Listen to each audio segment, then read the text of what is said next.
أعوذ بالله من الشيطان الرجيم بسم الله الرحمن الرحيم الحمد لله رب العالمين وبه نستعين وهو المعين وصلى الله على محمد وآل محمد.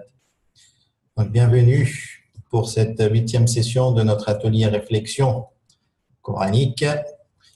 Aujourd'hui, on va aborder une autre sourate concernant la lecture et la récitation. Donc, on a choisi la sourate Hijr, celle qui suit la sourate Ibrahim.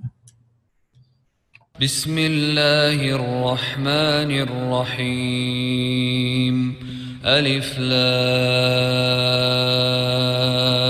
را تلك آيات الكتاب وقرآن مبين ربما يود الذين كفروا لو كانوا مسلمين ذرهم يأكلوا ويتمتعوا ويلههم الأمل فسوف يعلمون وما أهلكنا من قرية إلا ولها كتاب معلوم ما تسبق من أمة أجلها وما يستأخرون وقالوا يا أيها الذي نزل عليه الذكر إنك لمجنون لو ما تأتينا بالملائكة إن كنت من الصادقين ما ننزل الملائكة إلا بالحق وما كانوا إذا منظرين إنا نحن نزلنا الذكر وإنا له لحافظون ولقد أرسلنا من قبلك في شيع الأولين وما يأتيهم من رسول إلا كانوا به يستهزئون كذلك نسلكه في قلوب المجرمين لا يؤمنون به وقد خلت سنة الأولين ولو فتحنا عليهم بابا من السماء فظلوا فيه يعرجون لقالوا إنما سكرت أبصارنا بل نحن قوم مسحورون. صدق الله العظيم. Alors, pour la lecture des versets choisis, donc je vais enclencher le micro de la première intervenante. Alors, Bismillahirrahmanirrahim. Afin que je fasse du bien dans ce que je délaissais. Non, c'est simplement une parole qu'il dit. Derrière eux, cependant, il y a une barrière jusqu'au jour où ils seront ressuscités. Et ne dites pas de ceux qui sont tués dans le sentier d'Allah qu'ils sont morts. Au contraire, ils sont vivants, mais vous en êtes inconscients. Ils diront, notre Seigneur, tu nous as fait mourir 2 fois et redonner la vie 2 fois. Nous reconnaissons donc nos péchés. Y a-t-il un moyen d'en sortir? Le feu auquel ils seront exposés matin et soir, et le jour où l'heure arrivera, il sera dit, faites rentrer les gens du Pharaon au plus dur du châtiment. Très bien. On vous écoute donc pour le partage de vos réflexions. Pour cet exercice, première étape, c'est que j'ai fait une lecture très rapide de tous ces ayats et je me suis demandé quelle était la thématique générale. Puis j'ai pris chaque ayat et j'ai essayé de le comprendre et de surtout souligner les zones d'ombre parce que pour moi, ce n'étaient pas des versets qui étaient très explicites. Étape numéro 3, j'ai pris le Coran, j'ai lu avant, après chaque ayat pour savoir le contexte. Et enfin, j'ai fait une introspection. Donc pour moi, le thème général de ces 4 versets, c'est la vie après la mort et la rétribution. Donc rétribution positive si on a fait des bonnes actions, donc des bienfaits, ou le châtiment si on a fait des mauvaises actions. Le châtiment, de ce qu'on comprend avec ces 4 versets et en lisant un peu autour, c'est plus notre degré de péché est important, plus notre châtiment est important. Et dans ces versets en particulier, il y en a deux qui sont cités, c'est le pharaon et ses alliés, donc se prendre pour Dieu, et donner des associés à Allah. Donc ça, c'est des châtiments qui mériteront que le feu, encore le feu, encore le feu. Ce que j'ai fait, c'est que j'ai lu plus autour et pris la problématique générale qu'un ayat, enfin ayat par ayat, dans le sens où les quatre sont complémentaires puisqu'ils délivrent le même message mais dit de manière différente et en petits morceaux. C'est le fait que en tant qu'être humain, on a tendance à se laisser aller, aller au plus simple, ne pas forcément faire d'efforts. Et donc, on a cette tendance-là à aller vers le plus simple, donc faire des mauvaises actions, au lieu de se retenir et de demander secours à Allah et de dire, voilà, je m'apprête à faire une mauvaise action, aide-moi, ou alors aide-moi à devenir un meilleur être humain et faisons en sorte que je ne fasse pas de mauvaises actions. Et le fait qu'on ne se souvienne pas suffisamment de Allah, ben, on fait nos mauvaises actions et notre mort arrive très vite. Une fois qu'on est mort, d'après ce qui est marqué là dans la traduction, ce qui va se passer, c'est qu'on va vouloir redescendre sur Terre. Alors, j'imagine que c'est soit pour réparer le mal qu'on a fait, soit pour compléter ce qu'on n'a pas fait. Donc, ces 4 versets-là, pour moi, c'est vraiment un appel fort en disant, voilà, vous êtes un mortel, ne l'oubliez pas. Ne pensez pas qu'une fois que votre terme est arrivé, c'est fini. Non, bien au contraire. Et limite, c'est peut-être là que tout commence. Donc, faites le maximum de bonnes choses de votre vivant et empêchez-vous de faire du mal. Et pour nous empêcher de faire du mal, c'est simple, il faut penser à Allah. Moi, ce que je me dis, c'est l'image que j'ai en tête, c'est quand on est petit, on a tendance à regarder s'il y a des adultes autour de nous. Et si on n'a pas, ben, on va faire une bêtise. Et je pense qu'en grandissant, il faudrait qu'on garde ce réflexe-là, de se dire que quoi qu'on fasse, Allah le sait. Donc, avant de faire une mauvaise action, ben, retenons-nous de le faire parce que Allah nous voit. Et si, ben, par mégarde, on a fait une mauvaise action, ben, on sait qu'Allah le sait. Alors, pourquoi ne pas travailler dessus et réfléchir à comment réparer notre erreur? Ensuite, ce que j'ai fait, il y a un ayat que j'ai étudié en particulier parce qu'il m'a beaucoup parlé. En fait, c'est juste une partie, c'est le tout premier, afin que je fasse du bien dans ce que je délaissais. Et pour moi, dedans, en fait, ça comprend un principe de base de l'islam, c'est le fait que à tout moment, on peut s'absenter. Alors, déjà dans le quotidien, je pense que c'est vraiment un principe à adopter dans tout ce qu'on fait, c'est-à-dire de laisser les choses propres. En fait, imaginons, je dois m'absenter quelques heures de chez moi.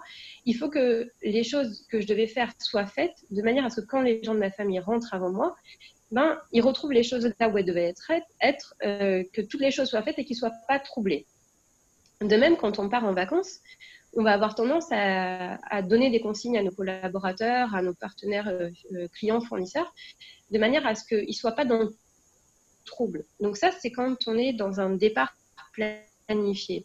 Et en fait, c'est ce qu'on va avoir aussi tendance à faire quand on va partir dans un voyage, en particulier un pèlerinage. Et je pense que cette méthode-là, on devrait l'appliquer en permanence en se disant qu'à tout moment, on peut disparaître. Donc, préparer ça, garder ça en tête et d'adopter une conduite de vie de manière à ce que, si dans la demi-heure qui suit, on soit parti, qu'on ait agi sur 3 axes. Et pour moi, les 3 axes, ça serait 1, le matériel, 2, les relations humaines et 3, le spirituel. Donc, pas forcément dans l'ordre d'importance. Le matériel, parce que c'est le plus simple, l'islam nous recommande fortement de ne pas laisser de dettes. Et je pense que ça, c'est par exemple un truc très facile à faire. C'est aujourd'hui, on a tendance à contracter des emprunts bancaires. Donc, pourquoi ne pas laisser une notice claire aux gens qui vont devoir trier nos affaires après qu'on soit parti, en disant, voilà, j'ai tel contrat d'assurance, tel contrat bancaire, ben voilà, quand il m'arrivera quelque chose, et ben voilà ce qu'il faudra faire. Faciliter les choses pour ne pas laisser les gens dans le trouble. Deuxième chose, c'est les relations humaines. Un des principes de base de l'islam, c'est de laisser une bonne image de soi après sa mort. Donc, je pense que c'est quelque chose qu'il faut qu'on se concentre et je pense que c'est là aussi où on perd on s'égare beaucoup et qu'on fait de mauvaises actions, puisque généralement, quand on écoute des modalistes ou quand on fait des lectures, on voit que nos imams, en fait, ils faisaient attention à tout ça, à ce qu'ils disaient, à comment ils présentaient les choses et tout. Et aujourd'hui, on aura tendance, bon, peut-être à parler un peu n'importe comment, dire n'importe quoi.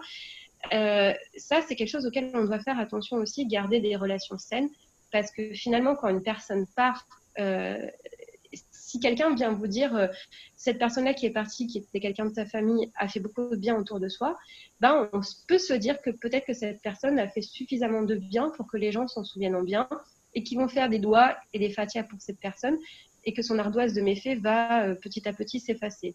Donc, je pense que à partir du moment où on garde cette philosophie en tête en se disant je suis un mortel, je vais bientôt disparaître, je demande de l'aide à Allah pour avancer et pour faire les choses correctement et pour m'empêcher de faire du mal, je pense qu'après, on peut commencer à peut-être faire pencher la balance de la rétribution plutôt en positif qu'en négatif. Le troisième point, c'est la spiritualité. Et je pense que ça, c'est quelque chose de très important. On se dit, bon, ben, je ne suis pas prête ou je vais le faire plus tard. On repousse un peu ça. Alors, je parle aussi bien des actes obligatoires que des actes conseillés, recommandés, et ce qui est important, c'est la compréhension de l'islam, c'est adopter un mode de vie qui soit dans les valeurs de l'islam. On va tendance à se dire, oui, bon, bah, c'est bon, j'ai le temps, je suis encore jeune, je peux encore me parfaire. En fait, on n'en sait rien. Donc, par exemple, un exemple tout bête, ça va être le namaz où dans une journée, on aura plein de choses à faire et on va se dire, bon, ben, le namaz, je vais le faire tout à l'heure parce que de toute façon, c'est entre Dieu et moi, donc je vais d'abord finir mes autres tâches. En fait, on n'en sait rien si dans une demi-heure, on sera encore là et si on aura encore le temps de faire namaz. Donc moi, en fait, ces ayats-là m'ont fait vraiment réfléchir en me disant, ben, c'est vrai que je ne vais pas assez penser à ça, même si je le sais, et que je vais m'efforcer de le faire, mais je ne vais pas assez y penser. Je ne vais pas assez souvent demander à Allah de me protéger et de m'empêcher de faire du mal. Et je ne vais pas mesurer finalement chaque action avant de la faire. Je vais faire mes actions, mais c'est après, je vais me dire, ah ben, j'aurais peut-être pas dû. Donc, je pense que c'est en ça aussi que les ateliers sont vraiment très intéressants. Après, ce que je voulais partager avec vous, c'était le fait que ces ayats m'ont fait penser à quelque chose. Il y a quelques années de ça, un ami étudiant m'a demandé en fait pourquoi suivre les recommandations d'une religion, puisque selon lui, en fait, il n'y avait ni Dieu, donc ni paradis, ni enfer. Mon premier réflexe, ça a été de m'éloigner de cette personne. Et après, j'ai réfléchi, et j'ai réfléchi encore, en me disant que cette personne-là, qui n'était pas croyante, s'efforce malgré tout d'étudier, de travailler, de fonder une famille, de faire le bien autour de soi, de limiter ses vices. Et je me dis, lui, il n'est pas croyant, il le fait. Alors nous qui avons reçu à la fois le message, à la fois l'avertissement, pourquoi finalement on s'égare et pourquoi est-ce qu'on ne se concentre pas sur ça? Pourquoi est-ce qu'on ne travaille pas sur ça en se disant, bah, on est des mortels, travaillons parce que ce n'est pas cette vie-là qui compte, finalement, c'est la vie d'après. Donc je pense que ça, c'est vraiment quelque chose de... C'est une philosophie pour moi et qu'on devrait adopter en fait. Il y a un ayat qui était juste avant la sourate 23, verset 100, et que j'ai beaucoup aimé. La traduction, c'est « repousse le mal par ce qui est meilleur ».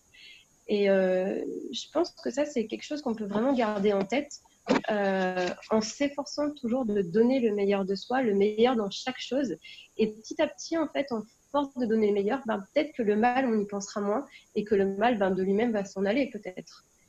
Dernière chose, et je vais conclure dessus, ça m'a fait aussi penser à une citation que vous devez tous connaître certainement, celle de Gandhi qui dit vis aujourd'hui comme si c'était ton dernier jour et apprends comme si tu devais vivre toujours.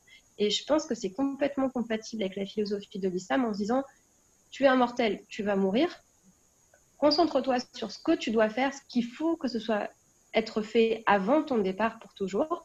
Mais par contre, comme tu ne connais pas ton échéance, ben continue d'apprendre, d'emmagasiner du savoir, de t'améliorer, de devenir meilleur, parce que c'est ça qui portera ses fruits dans l'au-delà. Voilà. Super, très bien.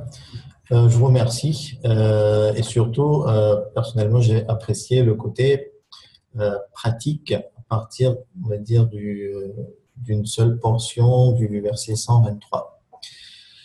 On va repasser maintenant à Sarah Kassem-Cheney pour voir si de son côté, on peut l'entendre ou pas.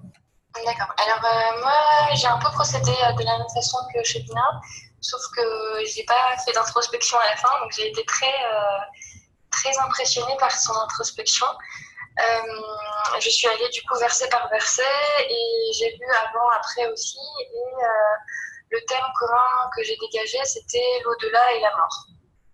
J'ai commencé par le premier verset. Donc pour comprendre ce premier verset, je suis allée voir le verset 99 et donc j'ai lu ce verset. Donc, je vais vous lire les deux. Puis lorsque la mort vint à l'un d'eux, il dit: Mon Seigneur, fais-moi revenir sur terre afin que je fasse du bien dans ceux que je t'ai laissés. Non, c'est simplement une parole qu'il dit. Derrière eux, cependant, il y a une barrière jusqu'au jour où ils seront ressuscités. Donc la première phrase du verset, elle m'a fait penser à quelqu'un qui négociait, à un commerçant qui tente de négocier pour revenir sur terre. Et la deuxième phrase, non, c'est simplement une parole qu'il me dit, me fait penser à une promesse qui ne sera jamais tenue. Le genre de choses qu'on dit, mais que finalement on dit que pour avoir la chose et qu'on repousse à plus tard, voire à jamais. Et ensuite, j'ai essayé de situer la personne qui parlait. Je me suis dit qu'elle était sûrement déjà morte, c'est-à-dire la première mort, la mort de cette vie-ci, de ce monde-ci. Et du coup, j'ai regardé la dernière phrase dans laquelle il est dit « Derrière eux, cependant, il y a une barrière jusqu'au jour où ils seront ressuscités ». Et en arabe, en fait, on mentionne le mot « bolzar ». Et je pense que là, c'est traduit par « barrière ». Du coup, j'ai eu l'impression, enfin, d'après ce que j'ai compris, qu'ils ne sont pas libres en fait dans le monde temporaire du bolzar et ils ont une sorte de poids, quelque chose qui les empêche en fait de voir la vérité. Mais ça, c'est seulement jusqu'au jour où ils seront ressuscités. Donc, d'après moi, de ce que je comprends, c'est jusqu'au jour où jusqu'au jour où il y aura le jour du jugement dernier, et donc jusqu'au jour où ils verront finalement la vérité. Donc en fait, ils prennent un peu conscience ils prendront un peu conscience ce jour-là de tout ça, de toute cette vérité. Dans le deuxième verset, il est dit « Et ne dis pas de ceux qui sont tués dans le sentier d'Allah qu'ils sont morts. Au contraire, ils sont vivants, mais vous en êtes inconscients. » Dans ce verset, donc, je pense qu'on parle de ceux qui tiennent vraiment à Dieu, qui sont prêts à sacrifier cette vie-ci, et qui, eux, au contraire des premiers, ne repoussent pas à plus tard. Ils vont droit au combat, et donc leur objectif, ce n'est pas du tout cette vie-ci, puisqu'ils la sacrifient. Et dans le verset, on dit qu'ils sont encore vivants.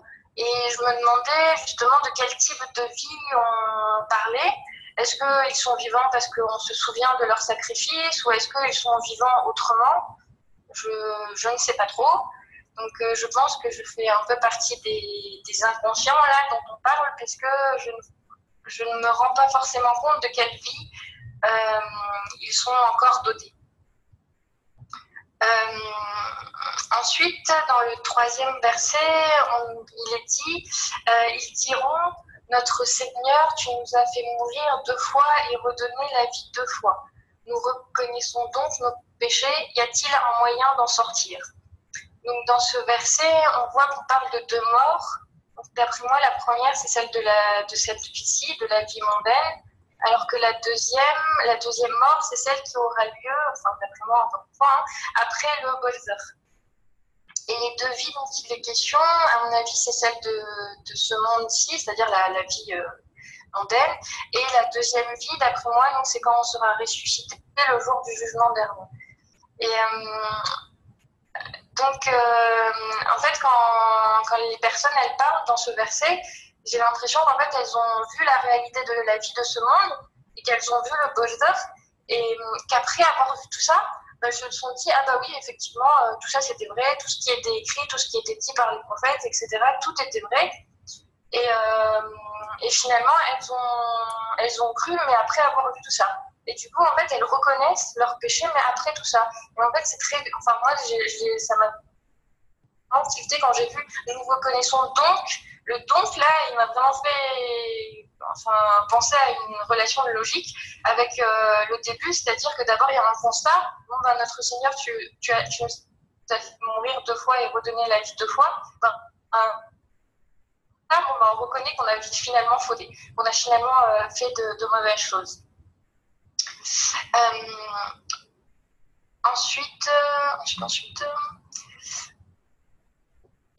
Ensuite, à la fin, ils disent, y a-t-il un moyen d'en sortir? Et là, j'ai vraiment l'impression qu'ils sont arrivés au bout du bout. Et donc, à la fin, là, quand on a vraiment plus d'espoir, on se dit vraiment tous, enfin, je pense, que comment je vais faire pour m'en sortir? Et donc là, on essaye à tout prix de garder un brin d'espoir pour se dire, bon, il y a toujours une issue, il y a toujours un moyen. Donc là, j'ai l'impression que c'est un peu ce qui leur est arrivé. Et c'est un peu de cette façon-là qu'ils se disent, bon, ben, est-ce que je pourrais m'en sortir ou est-ce que j'ai aucun moyen de m'en sortir? Et enfin, dans le verset 4, le feu auquel ils sont exposés matin et soir, et le jour où l'heure arrivera, il sera dit, faites entrer les gens de Pharaon au plus dur du châtiment. Il y a beaucoup de choses qui m'ont intriguée dans ce verset. Donc déjà, je me suis encore demandé à quel moment on est. Est-ce que c'est avant? Donc est-ce que on est au jour des comptes, le jour du jugement dernier ou avant? Bon, logiquement non, puisque c'est pas encore arrivé. Mais bon, bref. Donc je pense qu'on est au moment du Bozor. Et parce qu'en fait, on nous dit et le jour où l'heure arrivera. L'heure n'est pas encore arrivée, puisque c'est le futur, enfin dans la traduction en tout cas. Donc je me suis dit, c'est sûrement avant. Et par contre, j'ai pas très bien compris de quel feu on parlait, parce qu'on dit le feu auquel ils sont exposés matin et soir. Donc est-ce que c'est le feu du Bozor? Est-ce que c'est un autre feu dont on parle? Est-ce que c'est du feu effectivement, ou est-ce que c'est autre chose? Ou est-ce que c'est juste une image? Enfin, j'ai pas très bien compris, donc je me demandais. Et donc finalement, de ce que j'ai compris, le jour où les comptes seront rendus, enfin de ce que j'ai compris après, c'est le jour où les comptes seront rendus, les gens du Pharaon entreront dans le plus dur du châtiment. Donc je me suis demandé c'est quoi le plus dur du châtiment, puisque là logiquement ils sont exposés au feu, donc même si c'est pas le feu en tant que tel, le feu déjà c'est quelque chose de dur comme châtiment, enfin en tout cas l'image est dure comme châtiment, donc je me suis demandé qu'est-ce que c'est que ce plus dur châtiment encore? Enfin, à quoi ces gens vont être exposés? Et ensuite, je me suis demandé, faites entrer les gens de Pharaon. Du coup, je me suis dit, bon, bah, les gens de Pharaon, si on parle historiquement parlant, on comprend c'est qui les gens de Pharaon. Mais de nos jours, si on reprend dans le contexte de nos jours, c'est qui les gens de Pharaon? Est-ce que ce sont des gens qui, comme les personnes avant, avaient pris pour Dieu Pharaon, donc avoir pris pour Dieu quelqu'un d'autre que Dieu lui-même?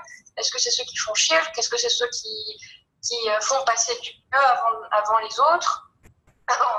Qui font passer les autres avant Dieu, logiquement. Je ne savais pas trop. Mais voilà, ce sont plein de questions que je me suis posées. Et puis voilà. Là, c'est comment évoquer tous ces versets. D'accord, très bien. Il y a beaucoup de choses qui ont été évoquées dans ces versets. Donc, je vous remercie.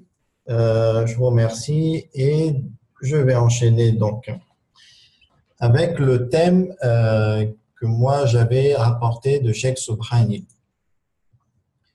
Donc, ce qui est intéressant, c'est que Sarah, elle a effleuré, elle a même caressé, elle a même touché le thème qui a été abordé par Cheikh Sobhani lorsqu'il a combiné les versets qu'on vous a donnés, qu'on vous a partagés.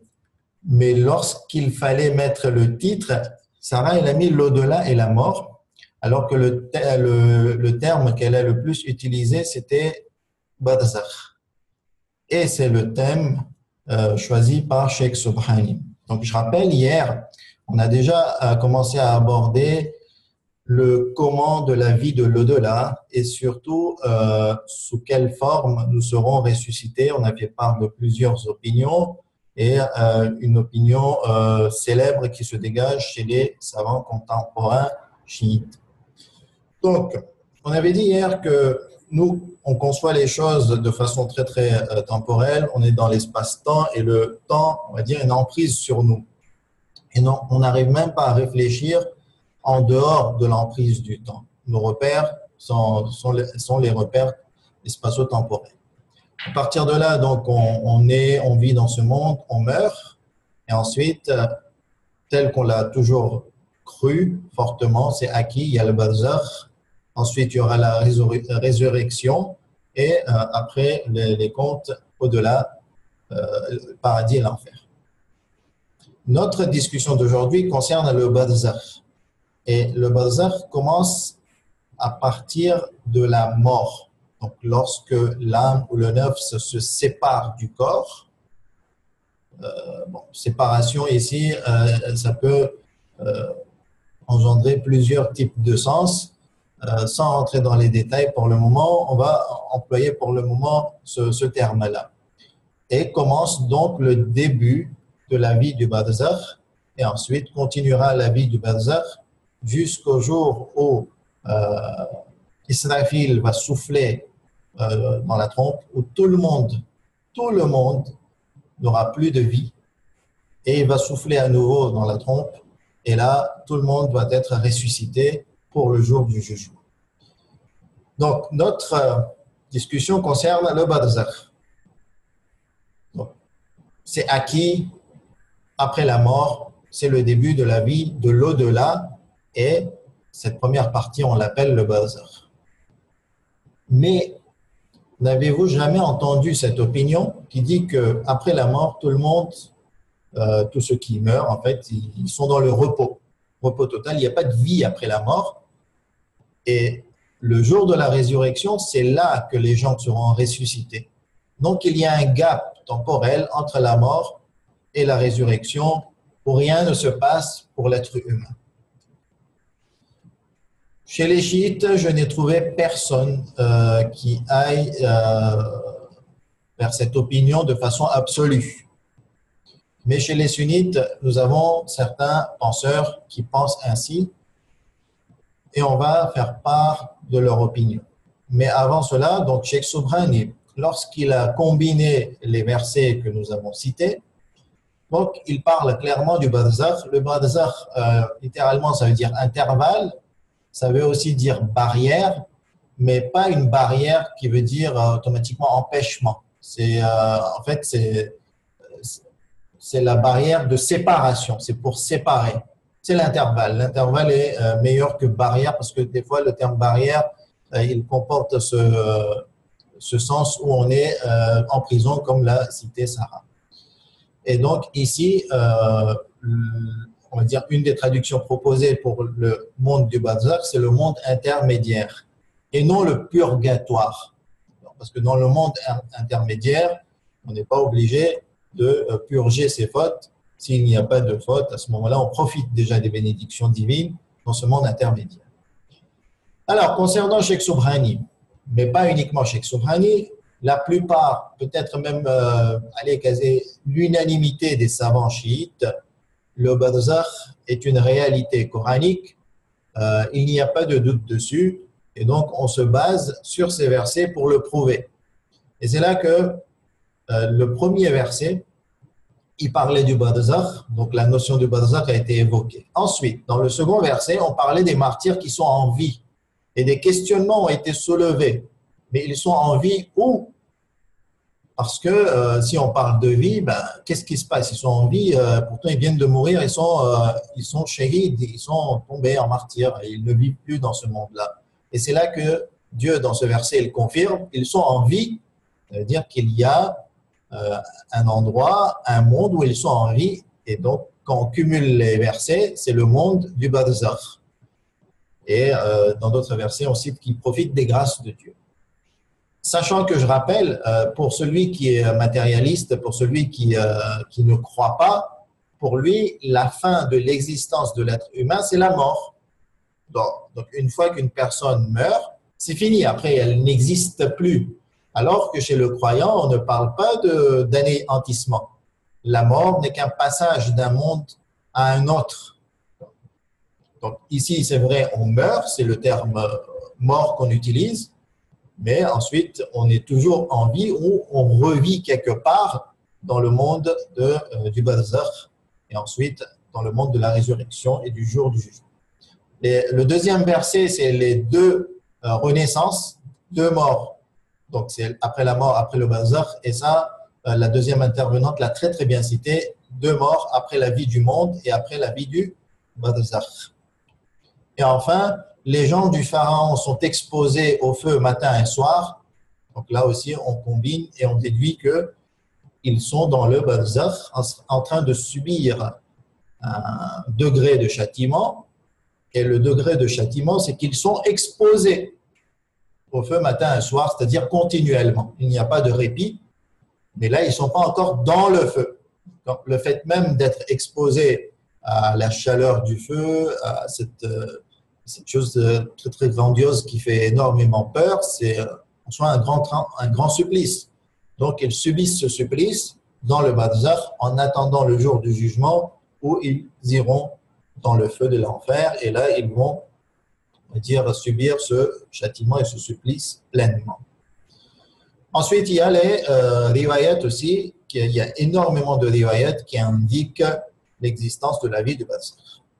Comme je vous l'ai dit tout à l'heure, nous avons des savants, des chercheurs ou des penseurs, surtout chez les sunnites, qui prétendent fortement et qui disent que la vie du barzakh, c'est des bêtises. Le Coran ne l'a jamais dit et cela a été interprété faussement.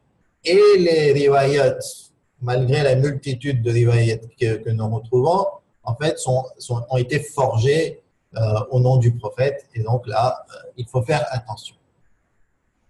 Il se base sur des versets coraniques comme celui-là et ne pense point qu'Allah soit inattentif à ce que font les injustes. Il leur accordera un délai jusqu'au jour où leurs regards se figeront. Donc, lorsqu'on lit « il leur accordera un délai jusqu'au jour du jugement », c'est-à-dire qu'ils sont en attente, pas en attente, c'est fini, c'est mort, c'est le repos, et ils seront ressuscités. Donc, il y a un gap où rien ne se passe. Surat Yasin 51-52, et on soufflera dans la trompe. Et voilà que des tombes, ils se précipiteront vers leur Seigneur. Donc ici, on parle du jour du jugement. Lorsqu'Israfil va souffler dans la trompe, tout le monde sortira de sa tombe.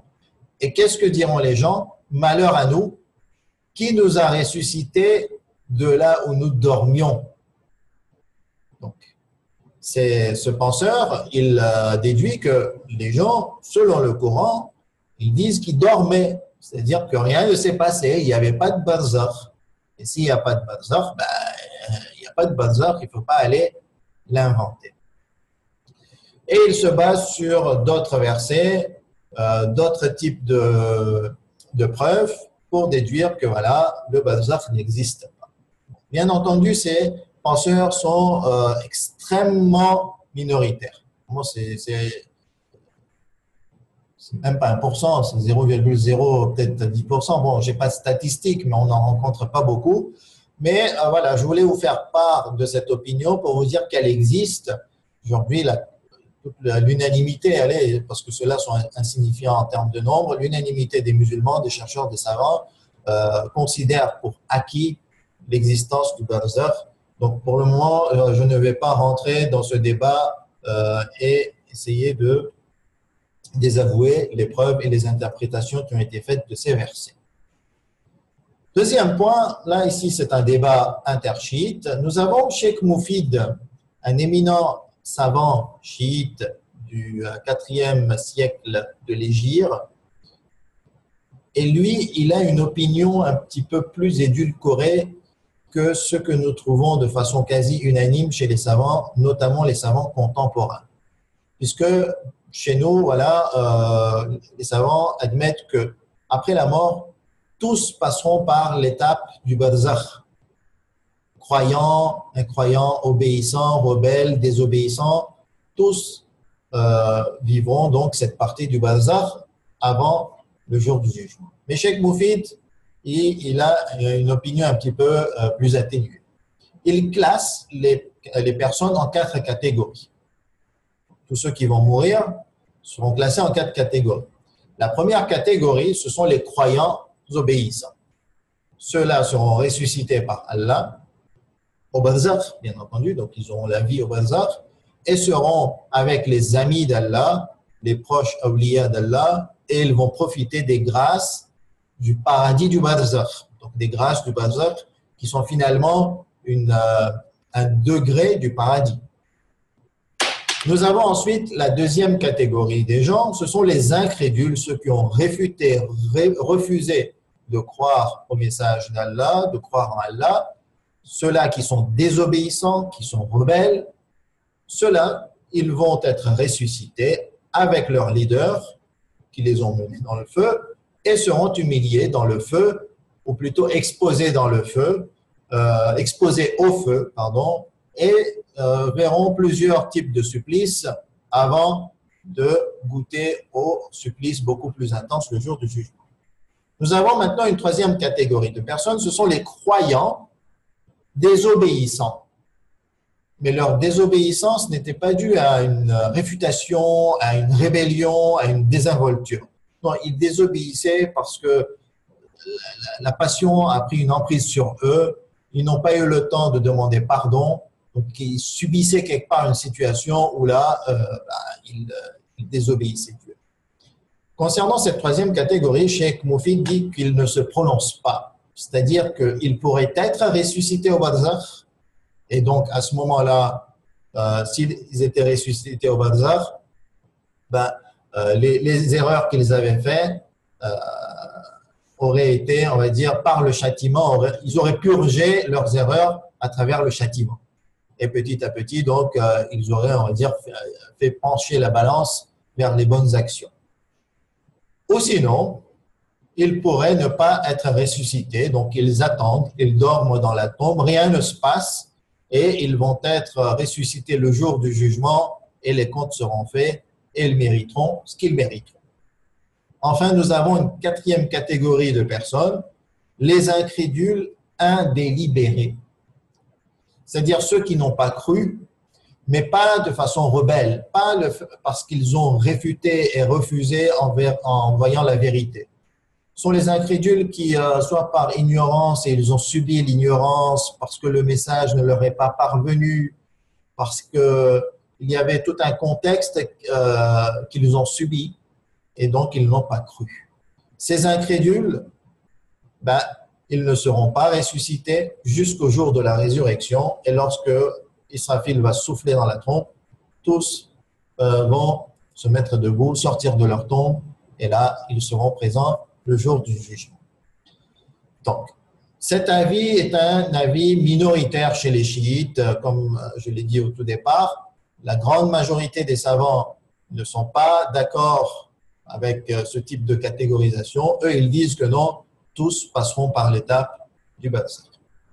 Les personnes comme Cheikh Moufid, puisque le débat existe, et bon, si je fais part de ce débat contradictoire, c'est parce que le débat contradictoire permet de nous faire évoluer notre pensée, notre pratique et de nous développer. Donc, si des personnes comme Cheikh Moufid, elles pensent comme ça, c'est parce qu'elles se basent sur des riwayats que l'on trouve dans Al-Kafi. Celui-là est rapporté de Abu Abdillah alayhi salam. Il dit « Ne seront questionnés dans la tombe que celui qui aura parachevé sa foi pleinement, donc iman et kamil, iman pur, et celui qui aura mécru pleinement, kufr plein, kufr pur. » Donc, on a ici deux types de catégories de personnes qui seront questionnées dans la tombe. Donc, déduction, barzakh n'est réservé à que ces deux types de catégories. Les autres, finalement, soit on ne sait pas, soit ils ne verront pas la vie du barzakh. Je termine donc maintenant la petite présentation, ce petit partage, en laissant place à la discussion. Mais avant cela, je rappelle que demain, nous aurons Yannick Sharifou et Atika Basram. Ensuite, Zoher, Mohamed Raza, Shaim Ghulam Ali. Mercredi, on n'aura pas de cours. Donc, Zoher et Shaim vont intervenir jeudi. Vendredi soir, Ashirin Abdul Hussein et Ghulam Bas Raja Hussein. Et enfin, samedi, pour la dernière session, Hanif Raja Hussein et Zainoul Hedad Ali. Wa sallallahu ala Muhammad wa ali Muhammad.